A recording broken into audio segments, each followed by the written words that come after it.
Block Invest. Parlons investissement tout simplement.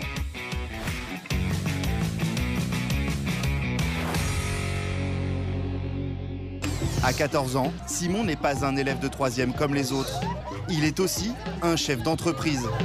Alors lorsque le professeur de français commence son cours sur les nouveaux moyens de communication, qu'est-ce qu'il faut faire pour faire une bonne vidéo?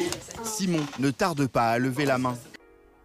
Et bonjour et bienvenue dans ce nouvel épisode de Lock Invest. Ici on parle d'investissement et d'immobilier et aujourd'hui nous allons parler des mineurs qui créent leur entreprise et des personnes en difficulté qui arrivent à se lancer. Mais avant, comme d'habitude, si tu ne me connais pas, je me présente, je m'appelle Thomas, je suis un investisseur immobilier, je vis uniquement de mes biens immo, je ne suis pas un formateur, je suis seulement ici pour partager mes connaissances parce que ça me fait kiffer et parler de l'actualité. En revanche, si tu souhaites me poser tes questions, comme d'habitude, tu m'envoies tes messages tout simplement sur mon Insta, je pense que c'est le plus simple. T'envoies du coup ça à lock-invest. J'y répondrai avec grand plaisir et je pourrai traiter ces questions dans d'autres podcasts. Donc aujourd'hui, l'objectif c'est de parler des gens qui arrivent à se lancer mais jeunes. Mais alors tu verras vraiment très jeunes. Alors là, c'est vraiment un podcast qui est fait pour les gens qui ont des excuses en disant je n'ai pas d'argent, je suis trop jeune, je suis trop vieux. Eh bien, autant te dire qu'il n'y a pas d'âge, il n'y a pas de montant de revenus. Tu verras que beaucoup s'en partent avec vraiment pas grand chose. Et c'est de ça que nous allons parler aujourd'hui. Donc comme diraient certains, magnéto. Le jeune homme est sûr de lui et pour cause. Il possède sa chaîne YouTube depuis l'âge de 6 ans. Et vient tout juste de poster une nouvelle vidéo pour faire une annonce importante. On regarde ma nouvelle vidéo les gars. Je suis le créateur de ma marque de vêtements, donc c'est une marque de vêtements éthique. D'ailleurs, si vous voulez savoir ce qu'est l'éthique, je vous invite à aller voir sur mon blog. Créer sa propre marque de vêtements à tout juste 14 ans. La nouvelle activité du jeune chef d'entreprise a rapidement fait le tour du collège, où sa chaîne YouTube est déjà très suivie, même chez les enseignants. Je l'ai montré à beaucoup d'amis et les techniques que tu utilises en vidéo, les cuts que tu fais, etc., ils sont de très très bonne qualité. Et ça, il y a des youtubeurs, ils ont 30 piges et ils le font pas. Impressionné par l'audace du jeune homme, son professeur de français le suit depuis son entrée en 6e et ce nouveau projet ne l'étonne pas. Je pense qu'il faut arriver à nourrir ce genre de projet et c'est le seul élève que j'ai vu dans cette situation-là. J'ai peur des fois pour lui, j'ai peur que ça lui monte à la tête, mais je le vois, il a pas bougé d'un pouce, il est même de gagner en maturité et non, je pense que c'est de bon augure. Bien, alors là, qu'est-ce qu'on a? Nous avons un ado de 14 ans, du coup, qui apparemment se dit chef d'entreprise et qui a lancé sa marque de vêtements. Alors pour commencer, en France, légalement, tu ne peux pas être officiellement chef d'entreprise avant tes 16 ans et pour ça, il faut que tes deux parents, du coup, soient d'accord pour ça. Ça, c'est la première chose que je dois quand même te signaler. Donc, tu peux quand même faire des choses ou ouvrir, par exemple, un compte bancaire pour tes enfants à 14 ans et ramener ses premiers revenus. Mais officiellement, pour qu'un enfant, enfin plutôt un adolescent, soit un chef d'entreprise, il faut qu'il ait un âge minimum de 16 ans. Mais il peut vendre des choses avant cet âge. Donc, ensuite... sa chaîne YouTube, donc apparemment ils disent qu'il fait ça depuis 6 ans. Donc quand tu commences jeune, c'est vraiment comme tous les investisseurs IMO, commencer jeune, ça revient exactement à la même chose. Tu as le temps de faire des erreurs et de t'améliorer. Peu importe ce que tu fais, si tu le fais super jeune, tu t'améliores. Je t'invite à écouter même l'un des reportages, je crois que c'était Nicolas Popovic qui en parle aussi dans l'un de ses podcasts sur Rihanna qui a commencé aussi jeune, je crois que c'était aux alentours de 6 à 9 ans à chanter. Elle faisait exactement la même chose tout le temps et elle est devenue excellente et ensuite elle est devenue justement Rihanna. Ce jeune c'est exactement la même chose, c'est-à-dire qu'il a commencé très jeune. Je pense qu'il a fait ça surtout pour le kiff et puis après il s'est dit bah attends ça peut me ramener des revenus, c'est un peu à la Ikigai. Donc, Ikigai, si tu ne connais pas, je te laisserai chercher sur internet. Donc ça s'écrit I-K-I-G-A-I, donc Ikigai. En gros c'est pour retrouver plus ou moins ta mission de vie, c'est faire ce que tu aimes. Donc là c'est entre la passion et la mission. Ce dont le monde a besoin, donc là entre la mission et la vocation.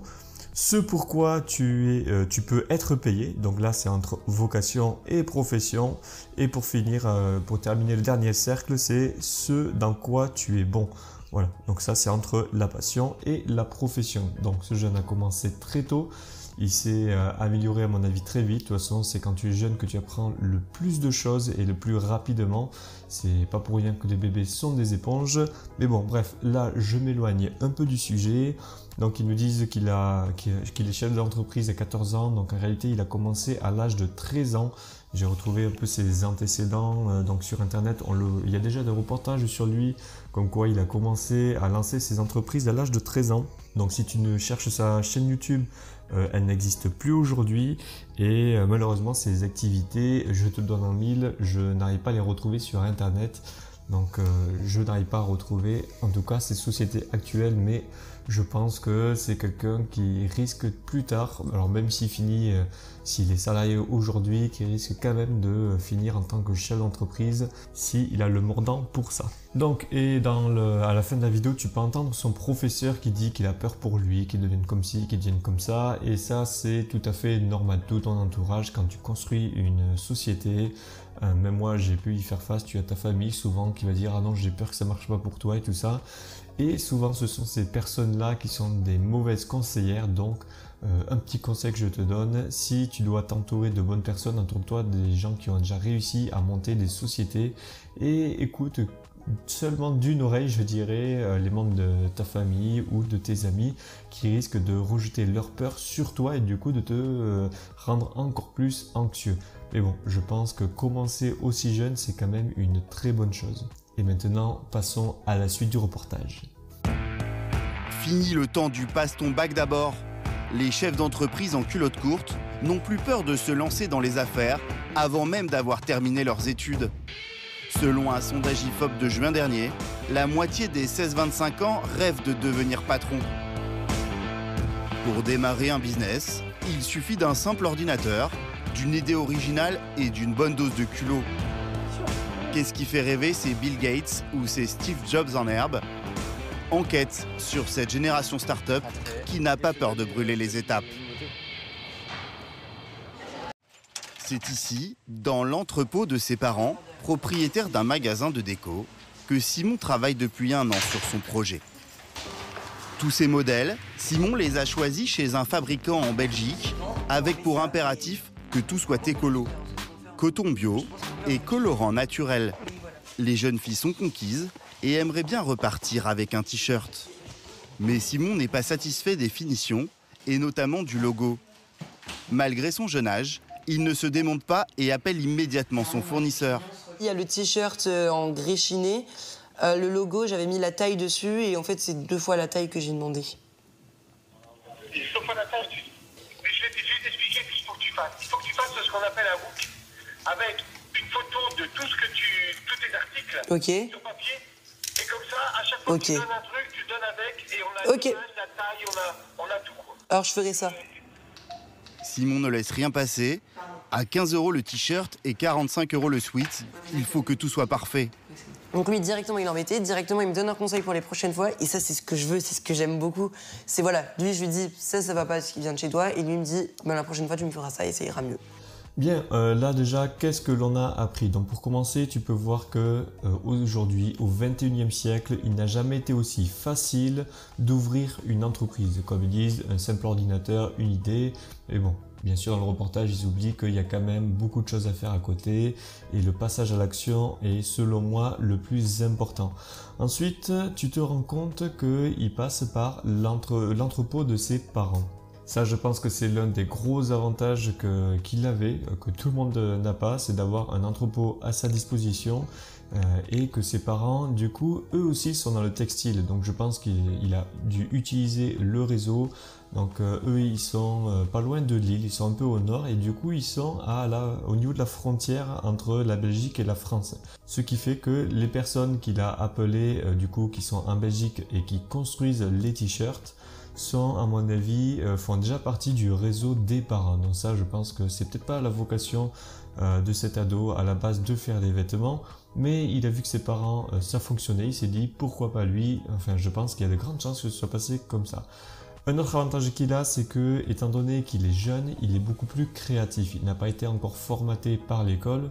Et donc ça, c'est l'un des plus gros avantages qu'il a, c'est que il peut créer beaucoup plus facilement qu'un adulte. Ensuite, on se rend compte qu'il sait ce qu'il veut. Donc dès qu'il y a quelque chose qui ne lui plaît pas, en fait, tout simplement, il le dit. Il appelle son fournisseur et il les cache, il lui dit. Et ça, je t'invite à être exactement comme ça quand tu vas justement visiter des biens immo. Souvent, je fais le parallèle, une personne qui va visiter un bien immobilier et il n'est pas intéressé par ce bien, il finit la visite par politesse à l'agent immobilier. Quand c'est comme ça, ne perds pas de temps, tu lui dis tout de suite non, ça ne me convient pas, on arrête tout de suite. Je ne vais pas vous faire perdre votre temps, du coup ça ne va pas me faire perdre mon temps. Et ça, c'est l'une des qualités parfois qui manque à beaucoup de chefs d'entreprise, c'est qu'ils n'osent pas dire les choses franchement. Et c'est l'une des choses qui peut vraiment te perdre assez vite. Ensuite, dans les points négatifs, j'ai noté que justement, il fait des vêtements. Alors c'est aussi bien un point positif pour lui parce qu'il a déjà son réseau, mais un point négatif, c'est quel problème est-ce qu'il résout et quelle valeur est-ce qu'il apporte. Alors il veut faire quelque chose d'écolo, comme on l'a entendu, donc c'est très tendance en ce moment, j'en ai conscience. Mais le petit problème, c'est que à côté, quelle valeur est-ce qu'il apporte que les gros groupes qui sont dans le textile ne peuvent pas apporter? Là, c'est le genre de personne qui peut très vite soit se faire acheter, soit se faire manger au niveau des marges et tout ça, et du coup ne pas évoluer. L'autre point qu'il peut mettre en avant, c'est qu'il commence jeune et en étant mineur. Là, il passe dans un reportage et ça lui fait de la publicité de malade. Dès que tu passes sur un reportage, peu importe ton activité, ça te fait de la publicité gratuite. Et ça, je pense que c'est quelque chose vraiment de très bon. Toutes les personnes qui passent justement dans ce reportage, ils savent tout de suite qu'ils peuvent avoir de la visibilité auprès de toute la France. Donc en bref, là pour l'instant, nous avons un adolescent qui arrive à passer par le réseau justement de ses parents et des gens qu'il connaît aux alentours.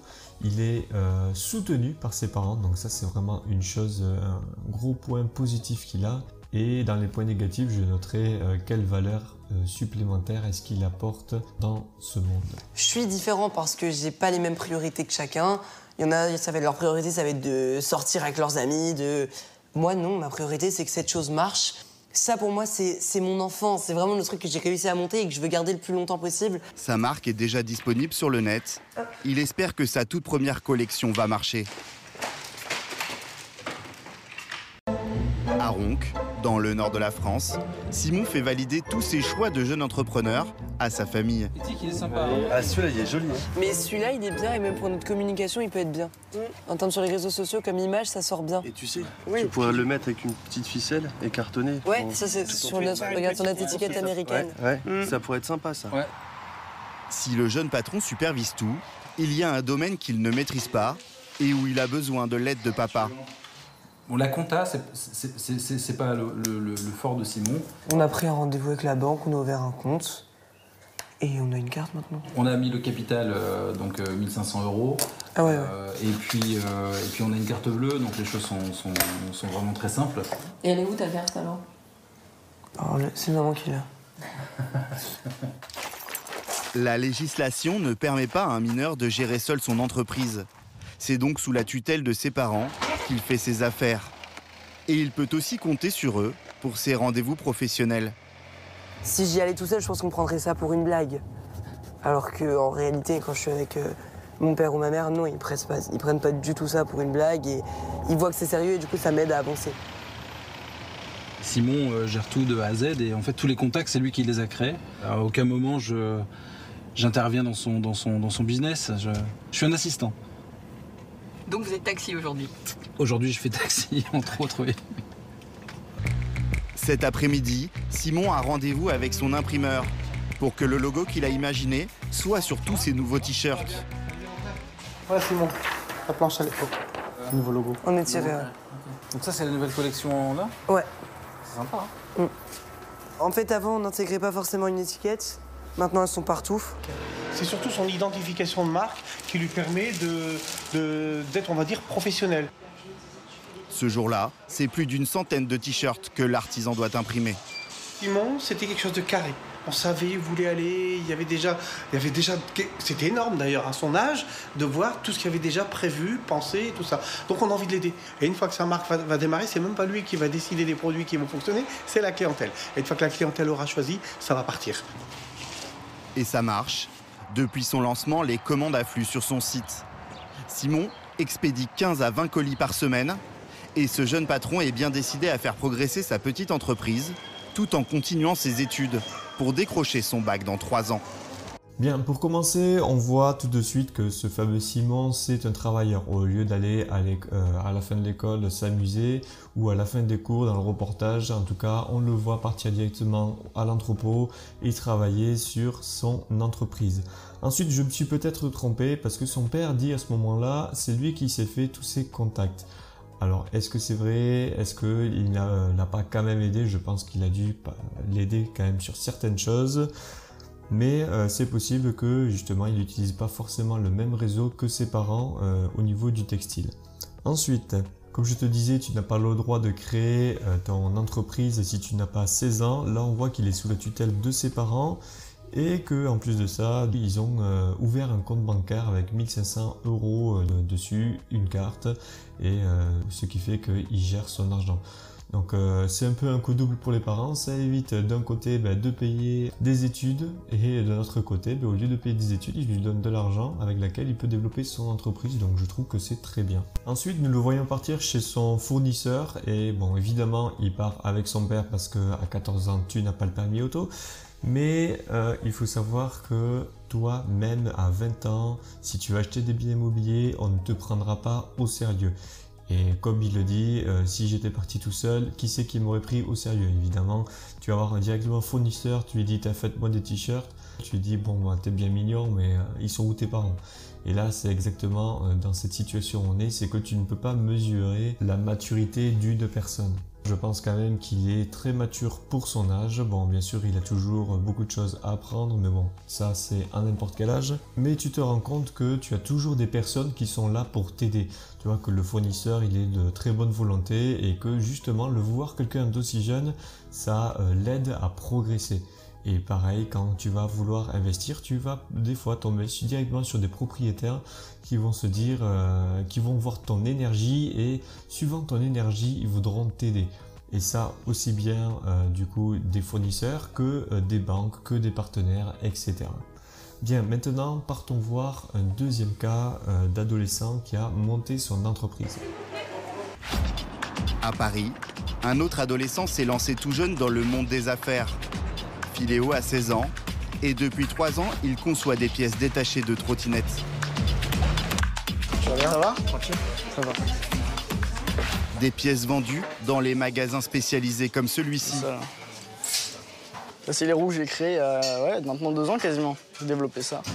J'ai fait 3 couleurs. Ouais. Il y avait 3 couleurs qui étaient produits, si je dis pas de bêtises, à 200 ou 300 exemplaires par chacun. Là, il ne m'en reste plus, j'ai plus rien, je crois. Il doit me rester 2 paires à la maison. Hop. Ça s'était très bien vendu. Ouais. Non, vraiment tout jeune, donc après voilà.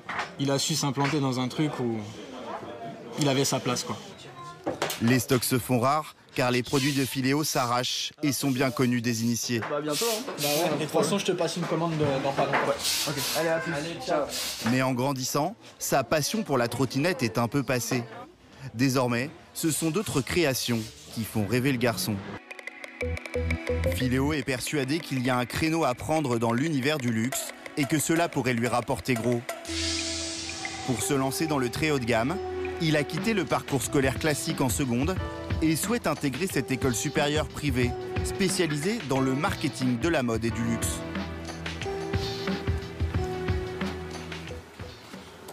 Bonjour Philéo. Hello. Ça va? Ça va Philéo? Voilà. Assieds-toi, chef. Dans un mois, et malgré ses 16 ans, il espère être admis dans une classe spécialement dédiée aux entrepreneurs. Mais pour cela, il doit passer un dernier test avec les responsables de l'école. Fais-moi un storytelling de Philéo l'homme, rapide, ton parcours. Philéo l'homme, c'est quelqu'un qui a envie de créer, c'est quelqu'un qui est, je pense, audacieux. Et quelqu'un qui a su commencer en tôt à faire ce qu'il aimait. Je pense que c'est ça. Et puis Philéo, la marque, c'est tout ça, mais sous un nouveau moule, qui est le moule de la chaussure. Philéo s'en sort plutôt bien et réussit le passage. Un beau challenge pour cet ado qui était en échec scolaire il y a encore quelques mois. Quant aux responsables de cette école, ils surfent sur cette vague des jeunes patrons et sont prêts à ouvrir leurs portes aux plus prometteurs, même lorsqu'ils n'ont aucun diplôme, comme Philéo. On a été témoin d'une montée en puissance de jeunes entrepreneurs, mineurs, moins de 18 ans, qui sont entrepreneurs. Et on les a écoutés. Philéo, mais d'autres aussi. Je ne crois pas qu'on ait demandé à Jobs ou d'autres s'ils avaient passé le bac, et encore moins à Zuckerberg, etc. Je pense que j'ai besoin de me prouver déjà à moi, premièrement, que je peux le faire. Et que je peux faire plus que ce que j'ai déjà fait. Dans quelques jours, Philéo va devoir présenter sa marque devant une centaine d'investisseurs potentiels. Bien, avant de parler du coup de la présentation de sa marque devant d'autres investisseurs, ce qu'il faut que tu retiennes déjà, c'est que, alors lui, pareil, il a commencé très jeune, donc à 14 ans. Au moment du reportage, il a 16 ans. Et il faut que tu comprennes que si ça a bien marché, du coup sa première entreprise, c'est qu'il était dans une niche de marché. Donc une niche de marché, si tu ne vois pas ce que c'est, en gros c'est une niche de passionnés. Imaginons, je sais pas, tu fais du cheval, mais tu vas vendre des matériaux que pour les chevaux, ben c'est une niche de marché. Là c'était des roues que pour les skaters, donc là c'était vraiment une niche de marché. Bon, alors là, il faut faire attention parce que des fois, tu peux avoir des tendances du coup qui se retournent et au bout d'un moment, ça ne fonctionne plus. Et il a été très intelligent, c'est qu'il a arrêté. Donc premièrement, il a trouvé un problème, sûrement des roues, des choses qu'il ne trouvait pas, donc il les a créées lui-même. Et je t'invite à faire ça. Ton but, en gros, si tu veux t'enrichir, c'est de créer de la valeur et de régler des problèmes. Là, je pense qu'il était dans les deux conditions. Et ensuite, il décide d'évoluer et de changer du coup. Donc là, il part sur le marché de la chaussure de luxe. Donc juste pour le voir de loin, je sais très bien que la chaussure de luxe, ça marche très bien. Je vois des gens qui achètent des chaussures genre 100 balles et quelques années plus tard, et ils le revendent 3 fois leur prix. C'est quelque chose qui existe. Après, on est toujours sur de la mode, un peu comme du coup Simon, l'investisseur précédent, enfin le chef d'entreprise précédent. J'ai un doute sur le fait que ça fonctionne. Le luxe, c'est vraiment quelque chose qui n'est pas facile à atteindre. Mais bon, je lui souhaite du coup quand même bien du courage. Et de toute façon, même s'il échoue dans ses entreprises, ce n'est pas grave parce que plus vite il échouera, plus vite il va apprendre. Ensuite, comme tu peux voir, il décide d'intégrer une école de marketing. Donc j'ai vu que cette école, il y en avait 2 sur Paris. Alors moi j'ai un petit souci avec ça. Alors c'est bien parce que d'un côté je pense qu'il va apprendre des choses, mais il faut savoir que la plupart du temps les professeurs que tu as dans ce type d'école, eux en fait ils n'ont jamais été chefs d'entreprise, et pour moi ça c'est un énorme problème. Ou alors ce sont des chefs d'entreprise mais qui l'ont été il y a vraiment très longtemps, et on t'apprend des choses vraiment qui sont passées. Par exemple, on va t'apprendre le marketing sur Facebook, mais on va pas te parler de TikTok, d'Instagram. En fait, les élèves ne seront pas forcément à jour au niveau des cours. Donc l'entrepreneuriat, c'est aussi faire ton propre chemin. C'est comme si tu avançais dans une forêt, qu'on avait déjà tracé un sentier. Mais si tu veux vraiment t'en sortir, au bout d'un moment, il faut que tu dévies du sentier pour essayer de prendre ton raccourci à toi. Et l'école ne t'apporte pas forcément ça. Je sais que dans certaines écoles de business, les mecs, on leur apprend comment fonctionne l'argent et ils savent même pas remplir un chèque. Donc pour te dire que vraiment il y a un problème quelque part. Ensuite, au niveau de l'école, je pense qu'il a été accepté déjà par rapport au fait que il a un historique vraiment d'entreprise. Donc il sait se vendre, il a déjà baigné là-dedans, on va dire instinctivement. Là au moins il pourra avoir des process et je trouve que c'est très bien. Le seul conseil que je lui donnerais dans ce cas-là, c'est attention à ne pas être trop formaté. Bien, maintenant, on va parler rapidement de la levée de fonds et écoutons la suite. Invité au salon des professionnels de la mode et des nouvelles tendances qui se tient à Paris, il doit imposer son projet. Et pour l'occasion, il porte fièrement le prototype de son premier modèle. Moi, ce qui me plaît, c'est le côté un peu détruit du truc. Il fait désacralisation du produit haut de gamme, etc. Tu vois, moi, je trouve ça rigolo. Dans la salle, 150 distributeurs, créateurs et investisseurs. Philéo est le plus jeune des intervenants, mais n'est pas impressionné. trouve que la génération Z là-dessus, c'est une génération qui marche beaucoup à l'audace. Et c'est comme ça, moi j'ai trouvé mon designer, mon usine. Moi ça me fait kiffer de porter une paire où je sais qu'il y en a X dans le monde, alors que porter la Nike, l'Air Force One, où je sais qu'il y en a 2 millions qui sont produites par an, ça me fait moins triper. Filéo a réussi sa présentation. Convaincu que la valeur commerciale n'attend pas le nombre des années, il prépare déjà une levée de fonds, avec pour objectif imposer sa marque de basket sur le marché du luxe. Bien, là je vais te faire écouter du coup ce passage juste pour que tu sois au courant que tu peux faire des levées de fonds via des investisseurs privés. Même si tu t'en doutes, au moins tu sais que maintenant il y a des salons dédiés à ça. Il n'y a pas que ces solutions, il n'y a pas que ça, que les banques.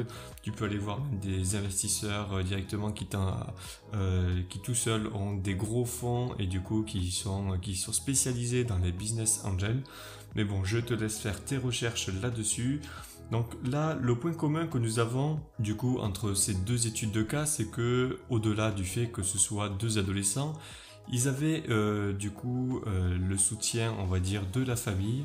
Ils avaient des bureaux, mais si tu es dans une cité ou que tu n'as pas accès forcément à un local, que même pour avoir juste internet c'est difficile, il y a d'autres solutions. Donc si tu commences vraiment de zéro, ça peut être encore plus difficile, mais on peut t'aider encore plus. Et je te propose d'écouter justement des investisseurs qui eux arrivent à lever plusieurs centaines de milliers d'euros juste en montrant un projet.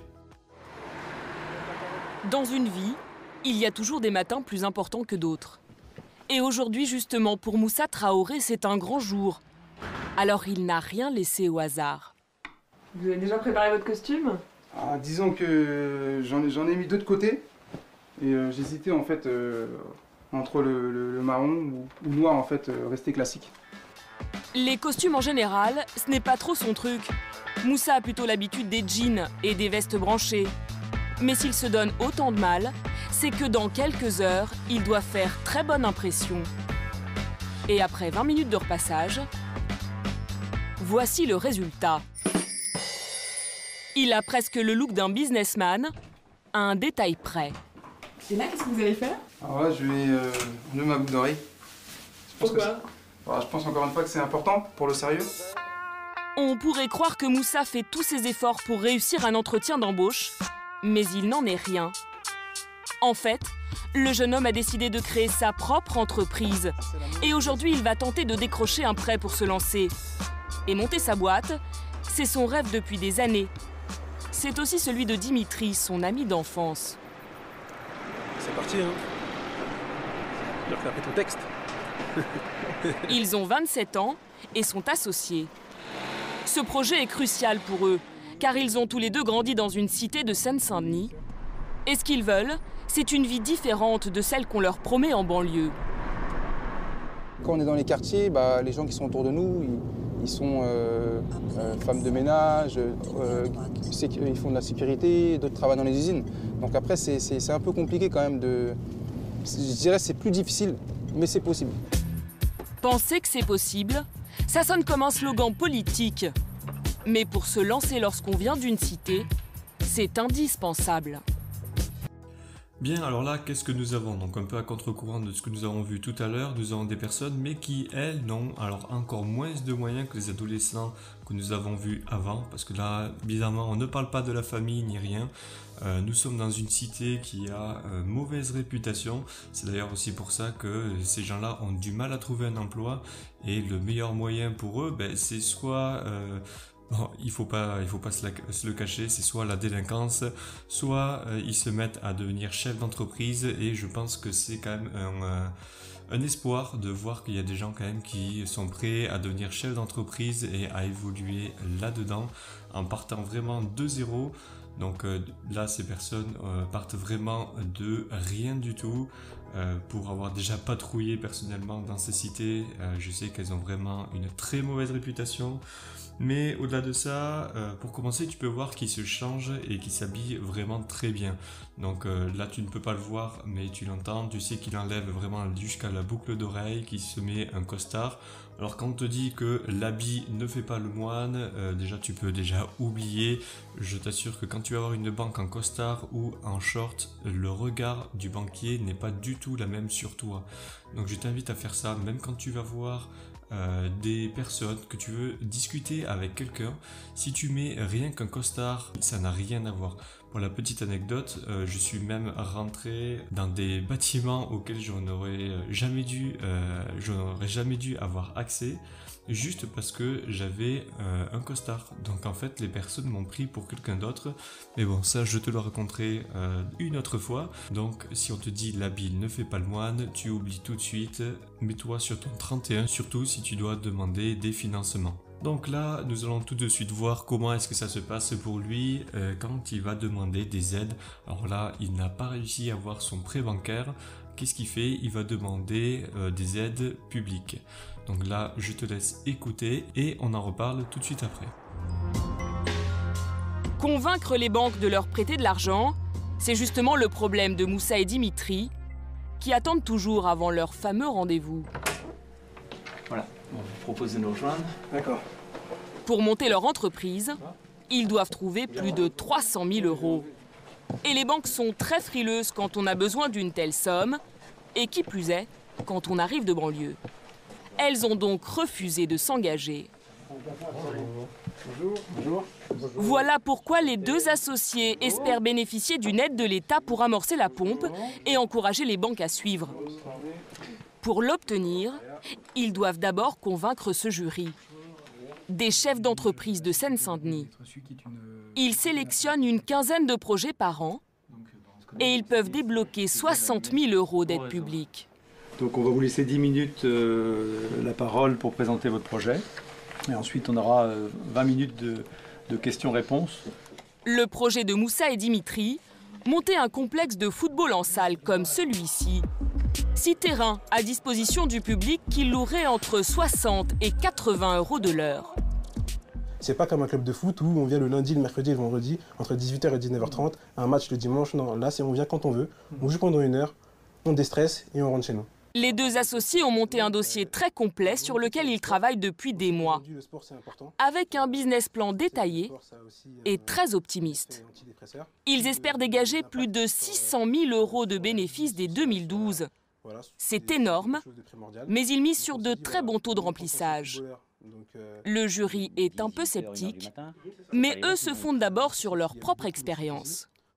Vous pensez que vous pouvez raisonnablement obtenir 50% de taux de remplissage sur les 6 terrains, c'est ça? On pense qu'on peut avoir raisonnablement 50%, tout simplement parce que moi-même je fais souvent les essais, donc j'appelle les autres structures qui existent et j'essaye de réserver pour le lendemain. Et aujourd'hui, 4 fois sur 5, il n'y a plus de place pour le lendemain. Donc on sait qu'il y a une réelle demande. Ok, bah écoutez, merci beaucoup. Merci à vous. Pour le verdict, ils doivent attendre encore un peu. On va débattre entre nous. Le temps que le jury délibère. C'est chaud ou pas toi? Comme je te dis, j'ai chaud, mais vraiment, il se trouve, il fait chaud dans la salle. Pour ces patrons, le dossier est plutôt bon. Mais ils ont bien conscience que quand on arrive des quartiers, ça ne suffit souvent pas. Leur décision a donc un poids immense pour influencer les banquiers. Ils sont là pour gagner de l'argent, résolument. S'il y a un risque, s'ils mesurent un risque trop grand, ils n'y vont pas. En général, quand on donne un avis favorable, ça aide dans la décision, parce qu'on est comme un parterre d'entrepreneurs expérimentés. On espère qu'ils vont entendre. On en a plusieurs qui nous ont déjà dit que les banques attendaient notre avis favorable avant de dire oui sur les prêts. Donc il y a un effet de levier certain. Après 45 minutes de délibéré, c'est l'heure du résultat pour Moussa et Dimitri. C'est tendu. On a fait un tour de table et à l'unanimité, on a donné un avis favorable à votre projet. Donc on est heureux de vous accompagner. Et on vous félicite pour ce beau projet, cette décision qu'on vient de prendre. Ok, merci. Merci beaucoup. Merci beaucoup. Les deux jeunes gens sont satisfaits. Quelques jours plus tard, une banque va leur accorder un prêt de 250 000 €. Moussa et Dimitri ont donc réussi à vaincre l'image pas nécessairement bonne des cités pour obtenir leur financement. Et pourtant, Cette image aujourd'hui, certains s'en servent résolument et en tirent profit. Des entrepreneurs qui jouent à fond la carte de la banlieue. Bien, donc faisons le débrief de ce que nous venons de voir. Donc nous avons les deux associés qui ont été voir la banque qui leur a dit non. Bon, à la base ils étaient 4, mais j'y reviens tout de suite. Ensuite, ils sont partis voir les aides publiques qui leur ont financé du coup. Donc c'est 9 entrepreneurs, donc c'est pas des investisseurs parce que c'est pas eux qui investissent directement, mais ce sont en gros des personnes qui autour de la table, donc ils sont 9, ils étudient le business plan et le business plan du coup était bon. Donc dans le business plan, en plus de la localisation, ils ont vu que au moment où eux personnellement, le problème qu'ils avaient, c'est qu'ils n'arrivaient pas à réserver des places parce qu'il y avait beaucoup trop de demandes. Et quand tu arrives là-dedans, tu sais très bien que ça fonctionne. Donc ensuite, qu'est-ce qui s'est passé? Les personnes qui sont passées devant le jury, donc Moussa et Dimitri, ont reçu l'acceptation du coup de 60 000 € d'aide publique. Et ces aides sont considérées comme un apport auprès de la banque, ce qui fait que la banque leur prête, eux, leur coûter 250 000 € et ils commencent leur entreprise avec 310 000 €.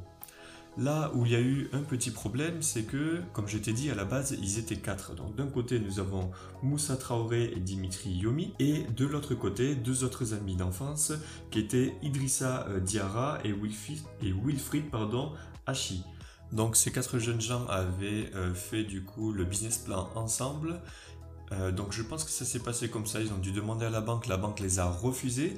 Ensuite ils ont demandé au grand frère du coup de Idrissa Diarra, qui s'appelle Alou Diarra, donc j'essaie de faire simple pour que tu puisses comprendre. Et ce grand frère, si tu veux, est footballeur, était prêt à donner 200 000 € aux 4 associés, mais en échange, il fallait que, du coup, son petit frère Idrissa possède 90% de la société.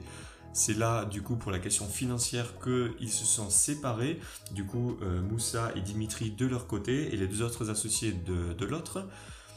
Donc ce qui s'est passé, le petit souci, c'est que, comme je t'ai dit, la localisation était bonne, mais elle leur a été piquée du coup par les 2 autres. Donc Moussa et Dimitri n'avaient plus la possibilité de faire leur complexe de sport là où c'était prévu. Donc ils l'ont quand même fait, mais ailleurs. Aujourd'hui je te le donne en mille, je n'arrive plus à retrouver la société, je pense qu'ils ont fermé. Quant aux 2 autres, la société est toujours ouverte, mais elle a été rachetée par encore un autre frère, mais j'y reviens. Donc le petit souci, c'est que quand ils ont créé chacun leur complexe de sport, ils sont devenus tous les 2 concurrents. Et ce qui s'est passé, c'est que Moussa et Dimitri ont fait un procès aux 2 autres associés, donc Idrissa et Wilfried, qu'ils ont perdu. Et oui, ils leur ont demandé 60 000 € parce que, soi-disant, qu'ils leur avaient piqué du coup le business plan et le terrain. Mais ils ont fini par perdre le procès et au final c'est du coup Moussa et Dimitri qui ont dû payer 6 000 € aux 2 autres anciens amis d'enfance. Donc aujourd'hui il faut que tu saches que plus aucun des 4 ne se trouve dans ce secteur là et le complexe de sport qui existe encore aujourd'hui a été racheté par Adama Diarra du coup qui est encore l'un des autres frères du footballeur. Et il faut que tu saches que la société se porte bien car ils font plus de 600 000 € de chiffre d'affaires par an. Mais avant toutes ces péripéties, j'aimerais que tu connaisses un peu l'ambiance qu'il y avait autour de tout ça. Je te laisse écouter la suite du reportage. Nous avons retrouvé Moussa 1 semaine après son grand oral. Cette fois, pas de costume cravate, c'est soirée foot. Mais malgré les apparences, notre jeune entrepreneur n'est pas seulement là pour s'amuser. Il est surtout venu faire des affaires. Ça va bien? Ça va et toi? Ouais, ça va. T'es venu jouer au foot? Pas avec des banquiers ou des investisseurs, mais avec des chefs d'entreprise d'Aulnay-sous-Bois. Autour du terrain, un visage connu, celui de Badr, l'ingénieur qui va ouvrir sa pizzeria. Comme aucun d'entre eux ne fait partie d'une association d'anciens élèves de Sciences Po ou d'un club UP de la capitale, ils ont décidé de créer leur propre réseau d'entrepreneurs pour s'entraider. Le principe, des contacts et des discussions à l'occasion d'un match. Et c'est après la partie que les choses sérieuses commencent. Badr vient de faire une rencontre très fructueuse. Le patron avec lequel il discute lui donne des conseils sur la création d'entreprise. Il y a des aides de l'État pour ton business, des travaux d'aménagement jusqu'à 23 000 €. Moi, ça m'intéresse, ça. Et là, c'est tout de suite. Moi, ça C'est m'intéresse, right now. parce que personne m'en a parlé. Personne m'en a parlé. Et pourtant, j'ai fait les recherches. Ce soir-là, Badre n'est pas venu pour rien. Je viens de lui faire gagner 23 000 €.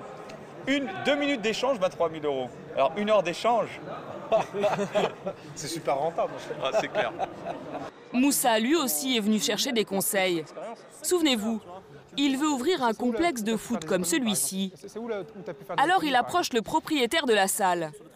Mais il a un peu moins de chance. Entre concurrents, l'entraide, c'est plus compliqué. Et sinon, en termes de conseils, qu'est-ce que tu pourrais me dire par rapport à toutes les difficultés que tu as eues? T'installer super loin. Non mais à part ça, parce que ça c'est vrai que tu m'as répété une douzaine de fois. Une douzaine de fois, donc à part ça. Vraiment, non, parce que finalement on est là pour s'entraîner un peu quand même. Vraiment. Business is business. Car ils ont beau s'entraider, tous savent ici qu'être patron dans les quartiers, cela reste difficile. Même lorsqu'ils sont installés depuis longtemps. Et oui, business is business. Ben, moi, je te dirais exactement la même chose. Si tu viens sur mon marché, la première chose que je te dirais, c'est du coup, n'hésite pas à aller loin de moi, parce qu'en ce moment, des biens immobiliers, il n'y en a pas beaucoup. Mais bon, si tu n'es pas sur mon marché, que tu fais de la coloc de courte durée, là, je t'aiderai, bien évidemment. Bon. Donc, comme il disait, business is business, et c'est justement à cause de ça qu'il y a eu en grande partie le procès dont je te parlais précédemment. Donc, ce qui est bien là, c'est que tu arrives à voir que, comme il disait, ils font pas partie d'un groupe de Sciences Po, de trucs comme ça, de hautes études, parce qu'il n'y avait pas forcément accès. Mais du coup, qu'est-ce qu'ils font? Ils le créent eux-mêmes et ils arrivent à se trouver entre eux. Et ça, c'est du groupe Mastermind que tu peux retrouver aujourd'hui de plus en plus. Donc à l'époque du reportage, ça n'existait pas vraiment. Mais aujourd'hui, tu peux te créer des groupes, même Facebook ou WhatsApp, faire beaucoup d'aides comme ça et retrouver des gens de ta région qui vont t'aider. Et je t'incite vraiment à essayer de retrouver ce type de groupe dans le domaine où tu évolues. Concernant ces discussions, tu vois que donc le mec il dit il a gagné 23 000 € et je pense que c'est vrai parce que personnellement, quand je pars faire les séminaires ou les trucs comme ça, je fais les séminaires, alors plus pour les séminaires, mais pour faire des rencontres. Maintenant, moi, c'est grâce aux rencontres que j'arrive à m'enrichir et j'ai réussi à avoir des déblocages plutôt très intéressants. Quand tu arrives sur des plafonds de verre où tu commences à plus pouvoir investir et qu'on te donne tous les trucs et astuces, crois-moi, ça peut vraiment beaucoup t'aider. Donc, je t'incite à rencontrer justement des personnes comme ça, aller dans des groupes, des séminaires, surtout pour rencontrer des gens. Bien, maintenant nous allons voir la dernière étude de cas qui va concerner plus l'état d'esprit que tu devrais avoir et j'incite vraiment tout le monde à faire ça, donc écoute bien ces personnes et ces méthodes, on en reparle juste après. Lorsqu'il arrive dans les locaux des radios BFM et RMC, Hadj Khelil n'a jamais besoin de demander son chemin. Et c'est tout naturellement qu'il se dirige vers les studios. Vous connaissez bien les lieux? Ouais, pas mal, ouais. Pas mal, ouais. Ça fait quelques années maintenant que je viens ici. C'est ma 3e saison. Il parle comme s'il travaillait ici à plein temps. T'as mon biquet? Mais Hadj n'est ni journaliste ni chroniqueur.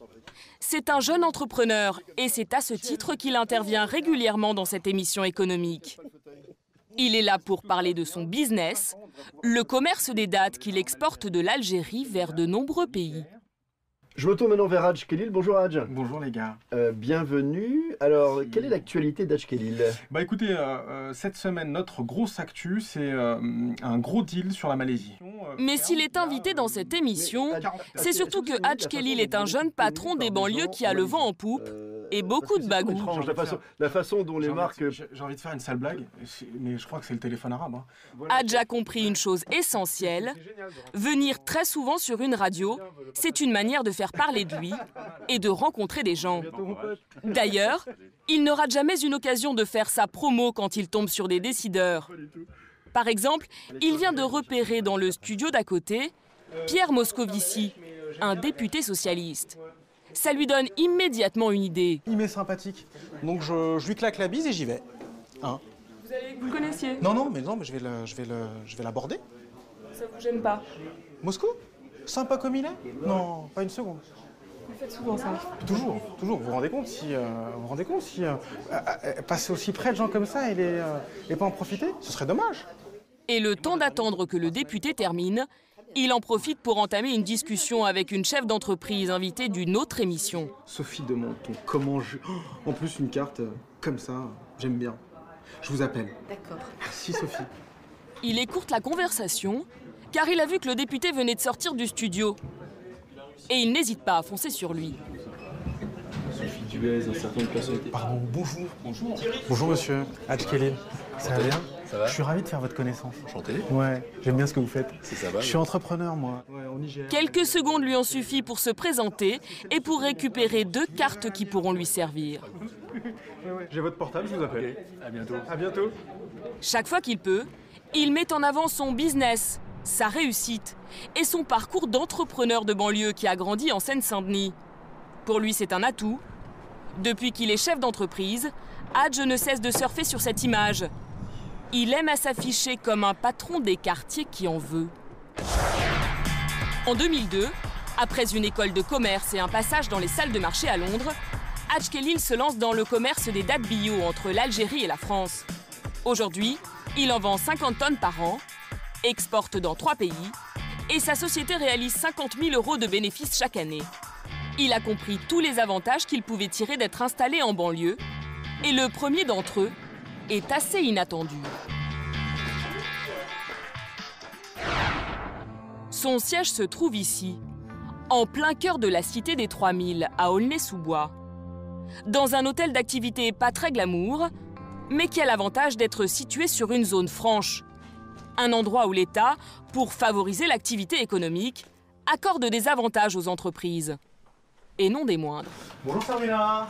Ainsi, parce que Hadj-Khelil est installé ici, sa société ne paye tout simplement pas d'impôts. Ça lui permet de faire une belle économie à la fin de l'année, 20% de son bénéfice. 11 135 €, approximativement, si j'avais été installé dans le 8e ou n'importe où ailleurs, mais pas dans une zone franche, ça m'aurait coûté 11 135 €. Et c'est à peu près, en moyenne, ce que j'ai économisé par an sur le dispositif sur les 5 premières années. Mais ce qu'il a compris aussi, c'est qu'être patron en banlieue pouvait booster ses affaires. Sur son site, il ne manque jamais une occasion de rappeler ses origines et son implication dans la banlieue. Il en est convaincu, avec certains de ses clients comme par exemple des enseignes françaises de la grande distribution, être un entrepreneur de Seine-Saint-Denis peut avoir un effet très positif. Il y a beaucoup de gens qui, à compétences égales, se disent souvent « ouais, pourquoi pas eux ?» Nous, il y a plein de référencements qu'on a obtenus dans la grande distribution, comme ça, c'est-à-dire que pourquoi pas. Ils sont pas si mauvais que ça, hein, et ils viennent du 93, pourquoi pas de temps en temps donner un petit coup de pouce à ces gens-là. Jouer sur la fibre sociale de certains clients, ça lui permet donc de faire du business. Fort de son succès, il se lance même sur de nouveaux marchés. La pâtisserie orientale, le safran et même la plantation d'arbres. Mais aujourd'hui, il n'est plus le seul à se dire que gérer ses affaires en banlieue peut être un atout. Certains veulent désormais en faire une force. Bien, alors là, moi j'adore ce personnage. Alors pour commencer, tu peux voir qu'il a du culot, il ose faire les choses. C'est vraiment ça la première chose que je retiens.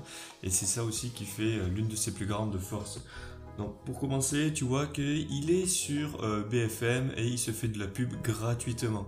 Donc d'un côté, tu vois que la radio en profite parce qu'elles ont un intervenant qui a des histoires à raconter. Et d'un autre côté, lui, il se fait la propre publicité de son entreprise. Et ce que j'aime bien surtout, c'est que à peine il est dans les locaux, il parle à une chef d'entreprise, il voit un député de loin et il dit tout simplement « Tab, je vais lui claquer la bise ». Et c'est vraiment quelque chose qu'il faut que même que toi tu fasses. N'hésite pas à aller voir les gens.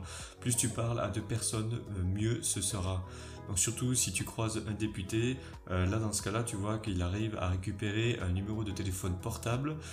Imagine tout simplement, tu as des squatteurs chez toi, tu appelles le député, crois-moi, ça va aller beaucoup plus vite au niveau de la procédure. Bref, quand tu as des relations, ça t'aidera et ça, lui, il a très bien compris.